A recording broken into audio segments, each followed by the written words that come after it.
wait for it. They go green and they are off. Really strong start from Punchard beside our commentary box as they head onto the bottom of the climb for the first time.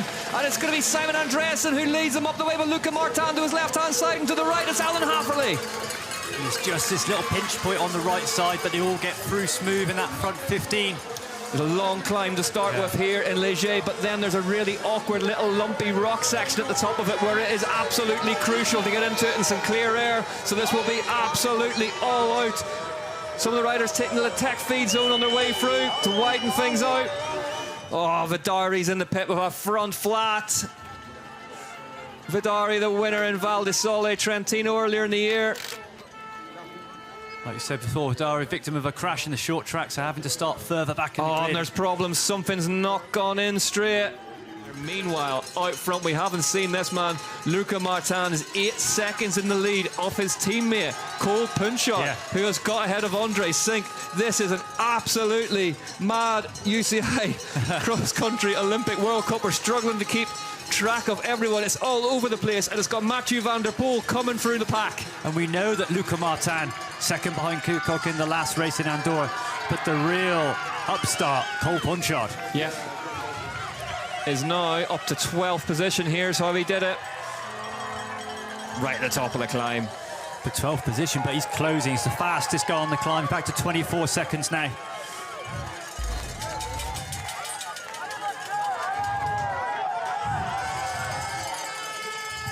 Van der Poel just had too much up that climb.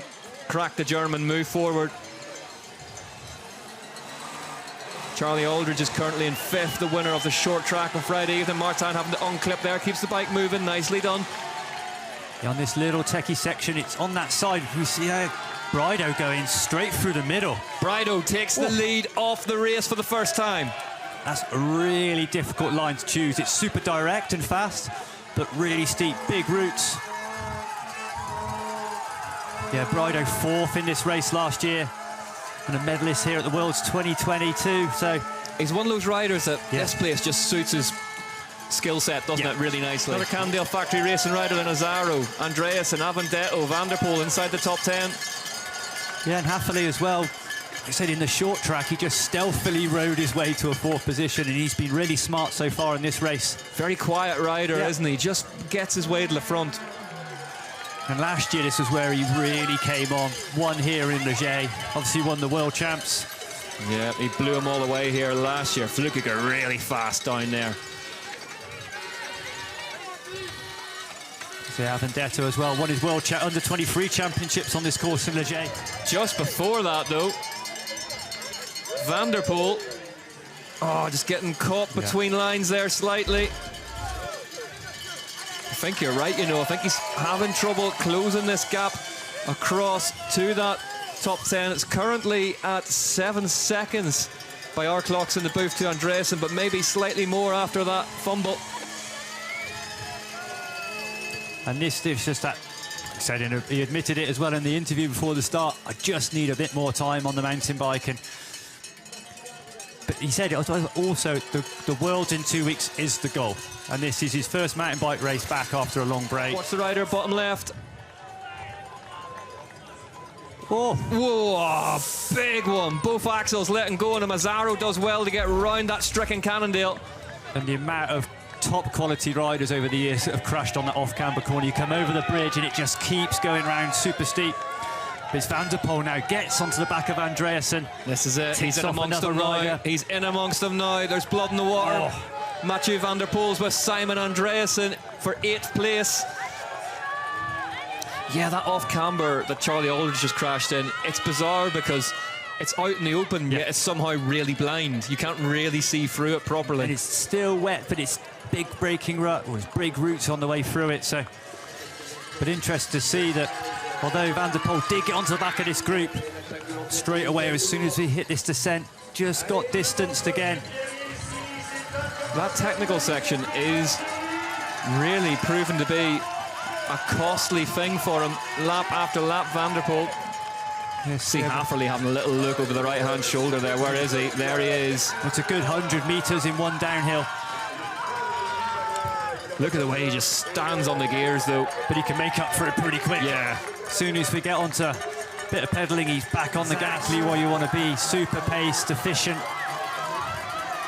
Martin gritting his teeth. Hafferly looking like he may be going here. Van der Poel gets past Azaro. Little shake of the head from Azaro as he does so. Gives best to the big Dutchman. We haven't mentioned him. Nino Schurter is currently in 18th place at his penultimate UCI World Cup. Out front though, it's the young team, it's a new generation. Luca Martin and Cole Punchart taking it to Matthias Flukiger. Yeah, Flukiger, that corner before and that one. He's got the line and he's got the power and the skills. And through the rocks now. Martin skims the tree with his shoulder. Cole Punchart, as they head on to lap 7 out of 8, has a big problem here in Leger. Oh, you can hear it. Looking so strong, so in control. You can hear it as well. Oh, this can be one of the cruelest of sports. This young man deserves more than that. Get some ice down the back of the jersey. Meanwhile, back on track, his teammate Martin plugs on. Flukiger's in there. Brido's in there. Hafferly's in there. Said he was short on bike skills, but it's coming back. Flukiger and Brido past Martin up the front, both standing up, attacking this climb. They know how important this one is.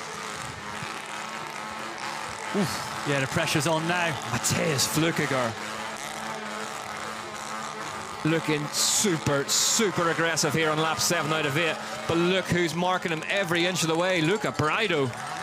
But they know they need to gap the big Dutchman before this next climb, because this is his last chance to do real damage. That is why Matthias Flukiger is lifting the pace here on this descent. He knows he needs to throw absolutely everything at this climb. Here they come across the line and on to the last lap here in Leger. Jamie Bestwick, a legend in his own right on a BMX. But Matthias Flukiger not waiting around. I didn't know if he was going to look at the other two riders to assist him, but that's not his style. He just gassed it straight away, put the pressure on. Oh, it's Brido. It's Brido. Brido's lit the fuse and Brido's gone. The Italian has disappeared up the climb. I thought it might, there'd be not an attack like that. There's almost a sprint. It's a long way to go, but Luca Brido fancies a good swing at this one. 1,134 days since his last UCI World Cup cross-country Olympic win. Look at the gap. Is he going to reset that to 0? Matthias Flukiger, who did so much work on that last lap, is with Luca Martin now. And they're struggling for an answer for the big Italian. Looking composed as well, you'd have to say, Brido. There's Van der Poel in the background of the shot now. Van der Poel, 14 seconds off the lead of this bike race. Up this big climb, Avendetto's got past. Avendetto's got past Mathieu Van der Poel. The Italians coming on strong at the start of lap 8. Avendetto up into 5th now. It's 4th, excuse me. Here comes Alan Hafferly yet again as well. But you see how fast Luca Martin is. Not that Brido's no slouch, but Martin is so quick on the descents.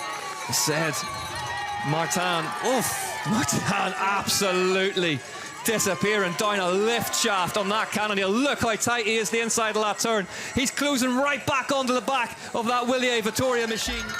It's Italy versus France at the front though. Yeah, Matthias Flukiger's not done yet.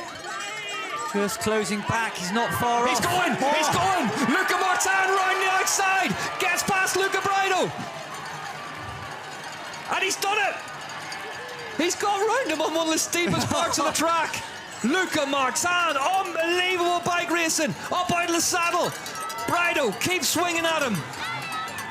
And it's a false flat now. We turn right, and then we've got the steepest climb before we enter into the tech, and you want to be into that tech in first place. Battle of the Lucas. Oh, it'd be great if Luca Martin can keep Brido at bay. This place is going to absolutely erupt when they hit the woods section this time. Here we go, steepest climb.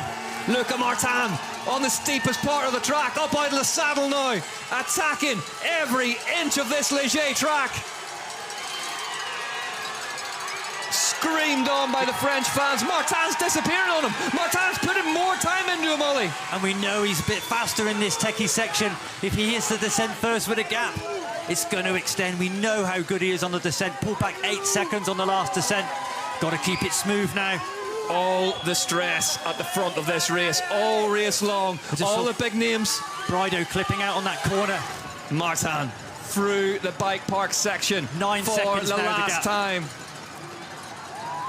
Brido 9 seconds. Mathias Flückiger 15, 31 to Haffley. Avendetto, Van der Poel back to 6th place now. Martin launches it. Listen to the crowd.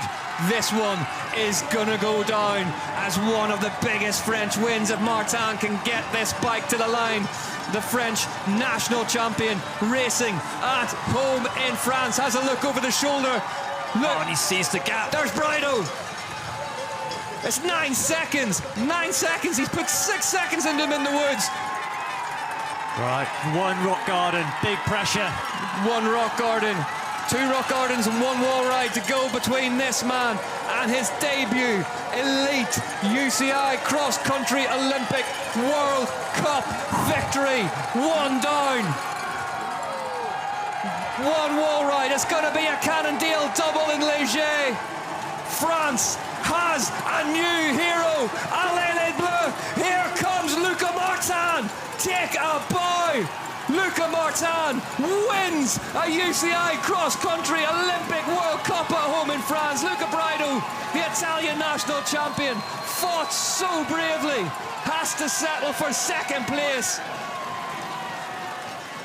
And look who's third, Mathias Flückiger, the 37-year-old.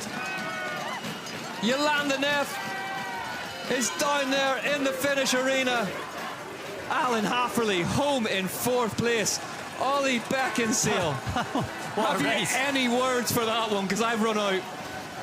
He did that. It was that amazing descent to get back on terms, and then I thought he was just going to have to hang on and limit his damage, but he didn't do that. He turned the tables and attacked, got the gap. What a race. Avendetto, 5th place. Great ride from him. Alan Hafferley, great ride from him as well in 4th place.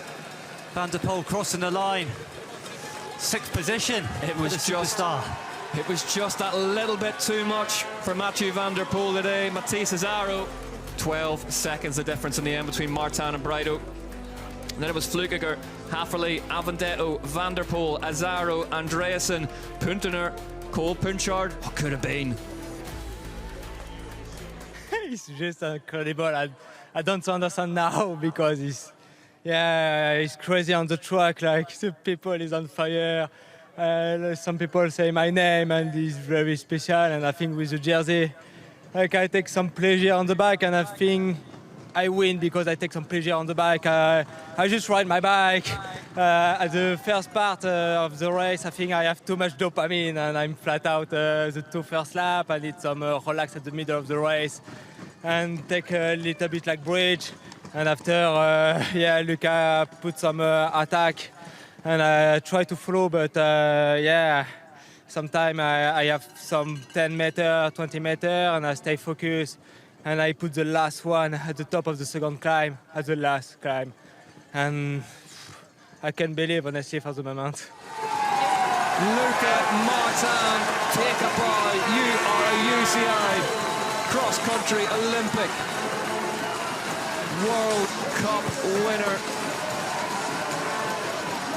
Only the 8th Frenchman to be able to say that, and only the 4th Frenchman to win on home soil. And it comes at just 23 years of age for Cannondale Factory Racing.